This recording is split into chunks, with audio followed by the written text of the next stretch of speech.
10 आज हम बायो का शुरू कर रहे हैं। नेक्स्ट चैप्टर हमारा चैप्टर नंबर 15 इनहेरिटेंस है। स्टूडेंट सबसे पहले हम ये देखेंगे कि जेनेटिक्स किसे कहते हैं। Genetics is the branch of biology in which we study the inheritance. Student, next question arise ki what is meant by the inheritance.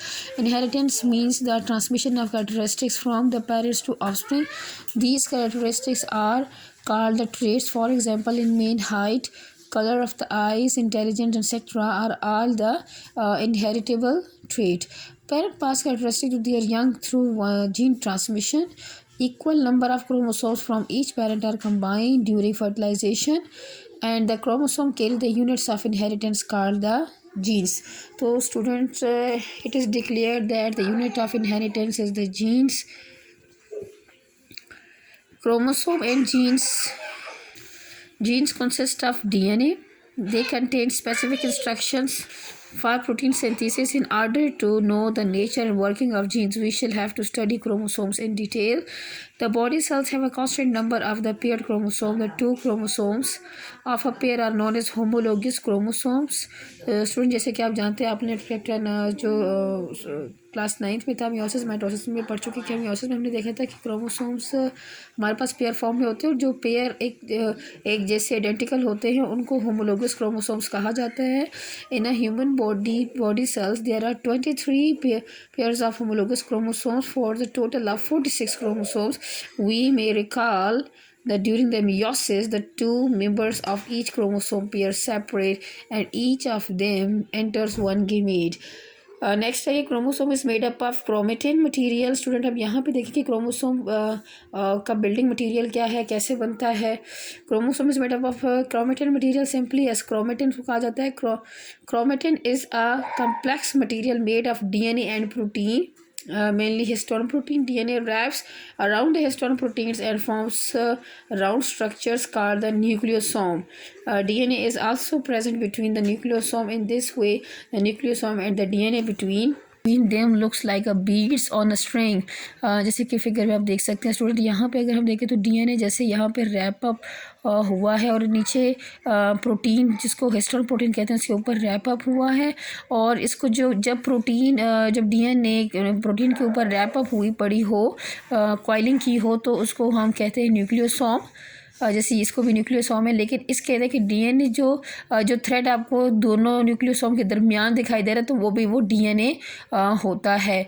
बाकी यहाँ पे ये स्टूडेंट, इस सब का मकसद यही होता है कि जो DNA है उसकी कॉइलिंग बहुत अच्छे से शार्पली तरीके से हो और उसको अच्छे से फिक्स किया जा सके. एक क्रोमोसोम यानी इतनी बड़ी जेनेटिक इन्फॉर्मेशन को हम जो इंतहाई जो छोटा एक खुद ज़रा है क्रोमोसोम जैसे, तो उसमें ठीक ठाक अपने तरीके से सेट किया जा सके.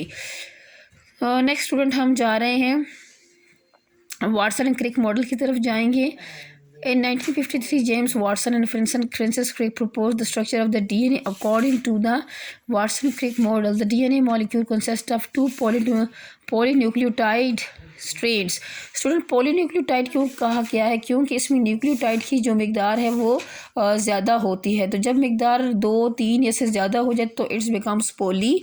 और इसका न्यूक्लियोटाइड क्या है स्टूडेंट? इसका न्यूक्लियोटाइड में अगर देखें तो एक इसमें 5 कार्बन शुगर होती है, इसको राइबोस रिंग भी कहते हैं. और फॉस्फेट होता है इसके बैकबोन पे.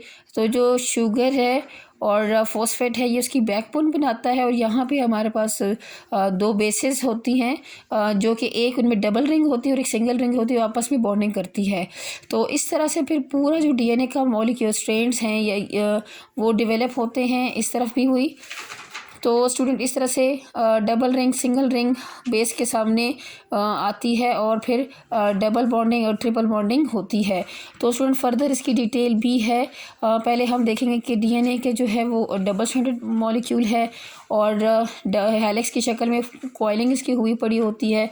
ये 3 चीज़ें इसमें मेन है. एक है राइबोस शुगर, फॉस्फेट और नाइट्रोजनियस बेस. तो ये न्यूक्लियोटाइड मिलकर बनाती है. तो स्टूडेंट, यहाँ पे जैसे लिखा है फॉस्फेट शुगर बैकबोन ये इसका बनता है. और ये जो बेसिस हैं दोनों हेलिक्स या दोनों स्ट्रैंड्स के दरमियान जो बेसिस जिससे जुड़ी होती है वो हाइड्रोजन बॉन्ड होता है. तो स्टूडेंट, यहाँ अपने डायग्राम से भी लाजमी देखना है. और इसको रीड आउट करते हैं एक दफ़ा से। According to that Watson Crick model the DNA molecule consist of 2 polynucleotide strands. These strands are coiled around each other in the form of double helix. इसको डबल हेलिक्स कहते हैं।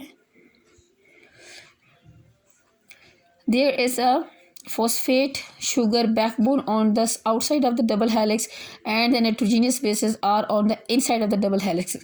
तो स्टूडेंट जो फॉस्फेट शुगर बैकबोन है वो double helix के outside बाहर की तरफ होता है और जो नाइट्रोजनियस बेसेस होते हैं वो अंदर की तरफ इस हेलिक्स के अंदरूनी पार्ट में शुमार होते हैं।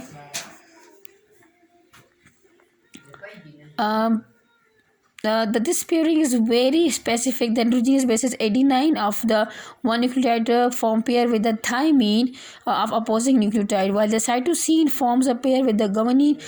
There are 2 hydrogen bonds between adenine and thymine, while there are 3 hydrogen bonds between the cytosine and guanine.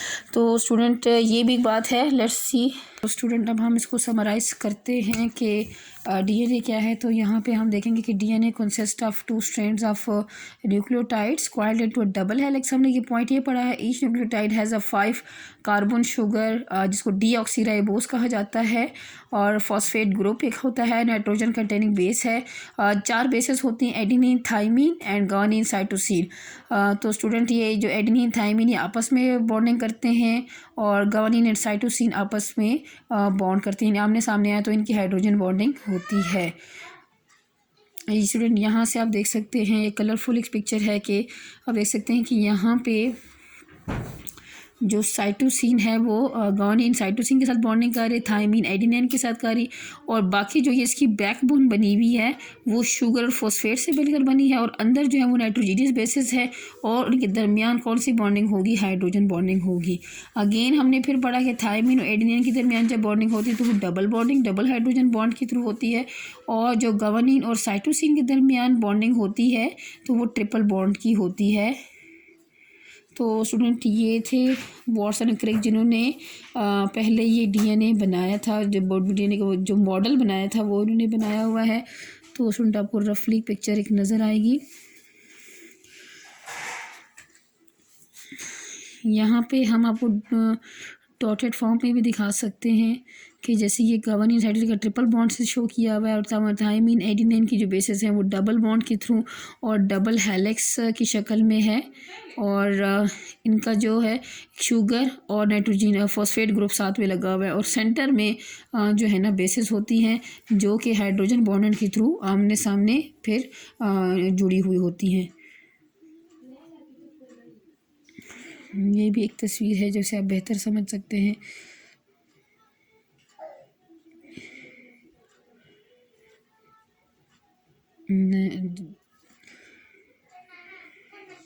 Next हमारा जो टॉपिक आ रहा है DNA replication. We have studied in grade 9 cell cycle that before a cell divides its DNA replicated. DNA is replicated और duplicate कहते हैं। It is done to make the copies of the chromatids of the chromosomes during their replication. The DNA double helix is unwound and the 2 strands are separated much like the 2 sides of the zipper. Each side acts as a template to produce another strand. Its nitrogenous bases make pairs with the nitrogenous bases of new nucleotide.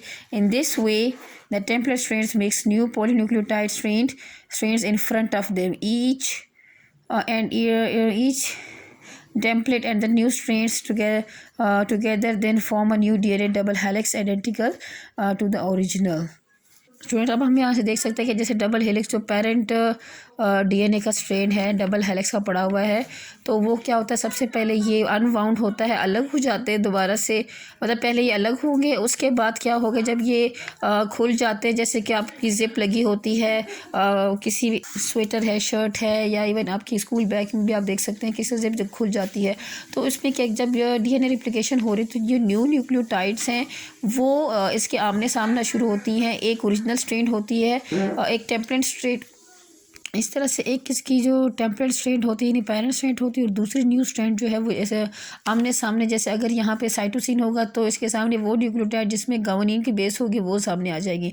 इस तरह से एक parent strand यानी एक template strand की तरह act कर रही है तो उसी के सामने जो है ना फिर वही बेसेस आना शुरू होती हैं जिसके साथ इसकी बॉन्डिंग हो सकती है।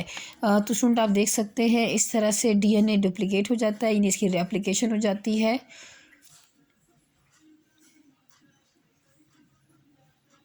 स्टूडेंट आज का लेक्चर इतना ही। कल इंशाल्लाह हम आगे लेके चलेंगे कि how does the DNA of the chromosomes work. तब तक अपना बहुत ख्याल रखिएगा और उसको अच्छे से समझने की कोशिश कीजिएगा। अल्लाह हाफिज़।